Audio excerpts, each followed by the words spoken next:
मित्रों, आपका फिर स्वागत है। जैसा कि मैं अपने पूर्व के वक्तव्य में पाठ्यक्रमों की राजनीति के बारे में बातचीत कर रहा था, और पता नहीं मुझे क्यों ऐसा लगता है कि इस पाठ्यक्रम की राजनीति बहुत खतरनाक ढंग की राजनीति है। किसी को स्थापित करना या किसी को विस्थापित करने के पीछे की जो राजनीति होती है, वह राजनीति बहुत भयानक रूप लेती है। मुझे बार बार ये कोट करते हुए अच्छा लगता है कि डॉक्टर अजय नावरिया, जो जामिया मिलिया इस्लामिया विश्वविद्यालय में हिंदी के एसोसिएट प्रोफेसर हैं, उन्होंने सोशल मीडिया के एक प्लेटफॉर्म पर अपनी बात रखते हुए कहा था कि हिंदी में नया पाठ्यक्रम, नया साहित्य बहुत अधिक मात्रा में उपलब्ध है और उसकी प्रासंगिकता भी है। हमारा समय और समाज बदला है, और उस बदले हुए समय और समाज के संदर्भ में हमारे पास अब ऐसे पाठ्यक्रमों की कमी नहीं है। हिंदी साहित्य अपने निर्माण के काल से बहुत आगे निकल चुका है और उसने 200-250 वर्षों की अपनी एक यात्रा पूरी कर ली है। ऐसे में नए पाठ्यक्रमों को जगह दी जानी चाहिए।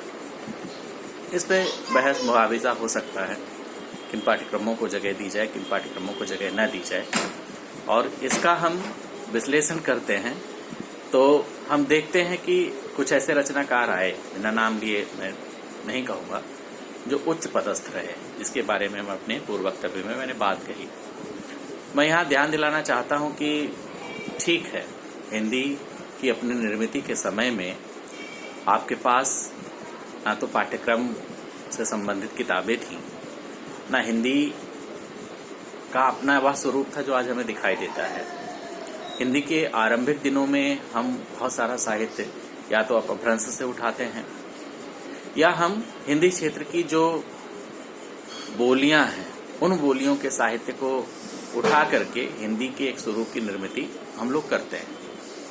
और 19वीं शताब्दी के पूर्वार्ध में हिंदी साहित्य की निर्मिति का एक जो समय चलता है, खड़ी बोली की निर्मिति का एक जो उपक्रम चल रहा था सरस्वती और दूसरी पत्रिकाओं के माध्यम से, उसके बाद के साहित्य के आने के बाद ही हम लोग कथा में प्रवेश करते हैं, निबंध में प्रवेश करते हैं, नाटक में प्रवेश करते हैं, दूसरी विधाओं में प्रवेश कर पाते हैं।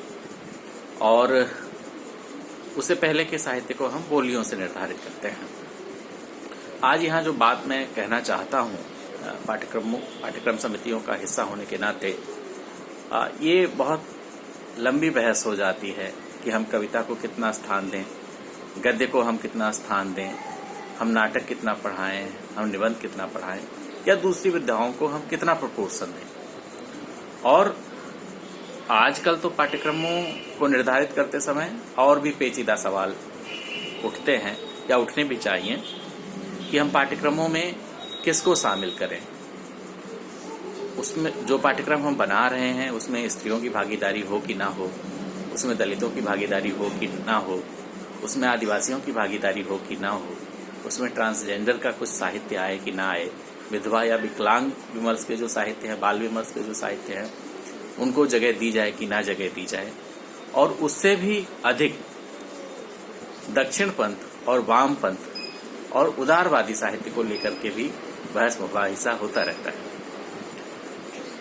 अमूमन इस देश में जो भी उच्चतर कक्षाओं में पाठ्यक्रम निर्धारित किया जाता है, उसका एक मॉड्यूल विश्वविद्यालय अनुदान आयोग सभी विश्वविद्यालयों को उपलब्ध कराता है, और उसके आधार पे उसको मूल मानते हुए विश्वविद्यालय अपने पाठ्यक्रमों को बनाते हैं।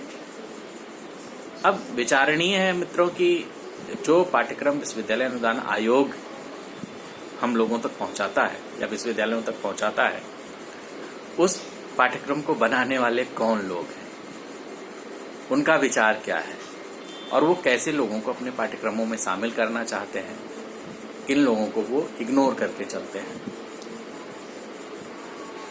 सवाल उससे भी आगे उठता है कि जिन विश्वविद्यालयों में पाठ्यक्रम निर्धारित होता है, वहाँ किन आचार्यों के द्वारा पाठ्यक्रम का निर्धारण होगा, उनकी वैचारिकी क्या है, वो किसे पसंद करते हैं, वो किसे नापसंद करते हैं, ऐसे बहुत सारे सवाल हमारे सामने आते हैं।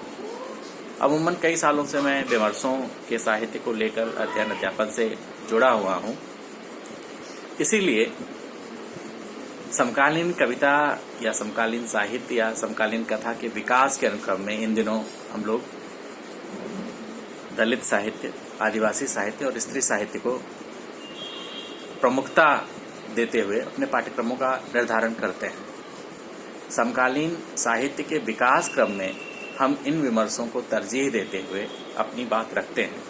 लेकिन मित्रों, यहाँ मुझे जो बात आपसे कहनी है वह यह है कि यहाँ पे भी हम, जैसे हमारा समाज चतुर्वर्णीय व्यवस्था में बंटा हुआ है, ब्राह्मण, क्षत्रिय, वैश्य और शूद्र जैसे हमारे समाज में हैं, उसी तरह से हमारे पाठ्यक्रम भी निर्धारित हैं, बंटे हुए हैं।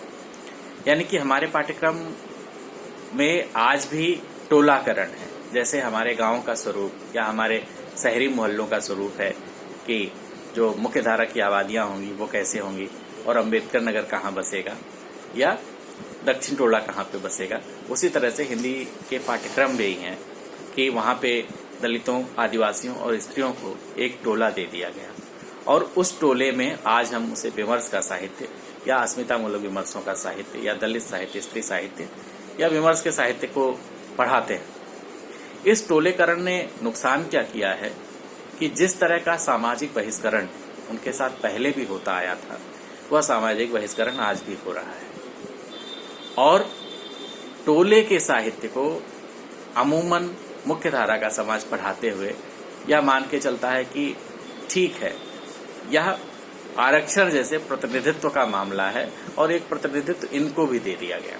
हालांकि इन पाठ्यक्रमों के निर्धारण में भी बहुत सारी राजनीति काम करती है, किसको गिराना है, किसको उठाना है, किसको पाठ्यक्रम का हिस्सा बनाना है और किसको पाठ्यक्रम का हिस्सा नहीं बनाना है। यह सवाल हमेशा चलता रहता है। दलित साहित्य की अपनी बहुत सारी अंतर्धाराएं हैं। दलित साहित्य चूंकि अपने आप को सीमित कर चुका है, उसने पिछड़ों के सवाल और आदिवासियों के सवाल को थोड़ा नजरअंदाज तो किया ही है। तो यहाँ पे भी उस तरह की राजनीति काम करती है, लेकिन उस राजनीति के साथ अभी तो स्थापित हो रहा है, यानी कि प्रतिनिधित्व का सवाल है, यानी कि एक तरीके से आरक्षण देने जैसी स्थिति है। अभी भी उनको एक टोले में बिठा दिया गया है, और यह टोलाकरण भी अभी सभी विश्वविद्यालय के पाठ्यक्रमों में नहीं हुआ है। बहुत सारे ऐसे रचनाकार हैं जो यहाँ पर भी ठीक ठाक पदों पर हैं, या वो जोड़ तोड़ की राजनीति में ज़्यादा माहिर हैं, तो उनको पाठ्यक्रमों का हिस्सा बनाया गया है। जैसे मैं अपनी बात कहते हुए मुझे ऐसा महसूस होता है कि मुझे कहना चाहिए, और मैं कह भी कर रहा हूँ कि रमाशंकर यादव विद्रोही जैसे लोगों की कविताएं हमारे पाठ्यक्रमों का हिस्सा आज भी नहीं। मुझे पता नहीं क्यों लगता है कि भारत में हिंदी के लिए जिन लोगों को ज्ञानपीठ मिला है, जिन लोगों को साहित्य अकादमी पुरस्कार मिला है, उन लोगों की कविताओं से कहीं बहुत आगे रमाशंकर विद्रोही की कविताएं हैं। लेकिन जनवाद के नाम पर बहुत सीमित संकुचित अर्थों में उनकी कविताओं को लिया गया है। उनकी भोजपुरी कविताओं को देखा जाए तो कविताएं वैश्विक परिदृश्य की इतनी बड़ी कविताएं हैं कि उनके बारे में बहुत कुछ कहा सुना जा सकता है, उस पर शोध हो सकता है, लेकिन मेरे जानते रमाशंकर यादव विद्रोही पर कोई शोध हुआ हो मेरे संज्ञान में नहीं है। अगर आपके संज्ञान में होगा मित्रों तो आप जरूर बताएंगे। इसी तरह से बिहार के पृष्ठभूमि से आने वाले एक लेखक हैं, उनका नाम है विपिन बिहारी। विपिन बिहारी की 16-17 किताबें प्रकाशित हैं। दलित साहित्य में वो ऐसे रचनाकार हैं जो बहुत पुराने समय से लिख रहे हैं, लेकिन मित्रों जो यथोचित सम्मान उनको मिलना चाहिए था वह सम्मान उनको नहीं मिल पा रहा है। अभी कुछ दिनों पहले मैंने भी उन पे थोड़ा चिंतन मनन शुरू किया, और उनकी कहानियों, उनकी चुनिंदा कहानियों का एक संग्रह मैं भी संपादित कर रहा हूँ, जो बोधि प्रकाशन से शीघ्र ही प्रकाशित होकर आ रहा है। उनकी कहानियाँ आप पढ़ेंगे तो आप जानेंगे कि वो कितनी डेप्थ के लेखक हैं। वो अपने समय के संस्करणों को कितनी बारीकी से पहचानते हैं और उनको रेखांकित करते हैं। बिहार की पृष्ठभूमि, बिहार में वर्गीय स्थितियाँ, जातीय स्थितियाँ, जातियों के अंतस्तरण को जिस तरह से वो रेखांकित करते हैं।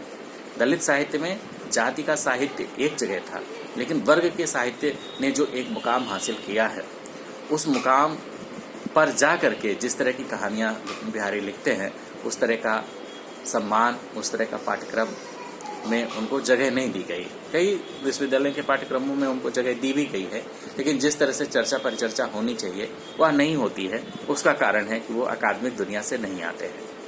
इसी तरह से बहुत सारे ऐसे लेखक हैं जिन पे आगे मैं अपने वक्तव्यों में बातचीत करूंगा कि उन पे और बातचीत होनी चाहिए। कई हमारे ऐसे मित्र हैं जो कहते हैं कि हम अकादमिक दुनिया के नहीं हैं, लेकिन हम इतने दिन से लिख पढ़ रहे हैं, हमने इतनी किताबें छपी हैं, इतनी चीज़ें हमारी चर्चा में रही हैं, ऐसी ऐसी पत्रिकाओं में हमें कुछ जगह मिली है, लेकिन कभी भी कोई साहित्यिक दुनिया में, अकादमिक दुनिया में हमारा कोई नाम लेवा नहीं होता है।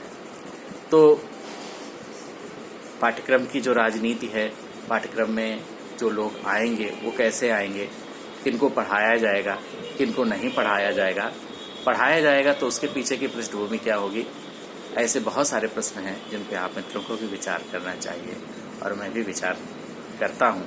और जो आने वाला हमारा समय हो, जो साहित्य और संवेदना का समय है, उसमें ऐसे पाठ्यक्रमों को जगह मिले, ऐसे बहुत सारे छूटे हुए लोग आएँ जो उपेक्षा का शिकार हुए हैं, तो यह हमारी हिंदी के लिए भी, हमारे पाठ्यक्रम के लिए भी अच्छा होगा। आपने मुझे सुना, आपका बहुत बहुत शुक्रिया।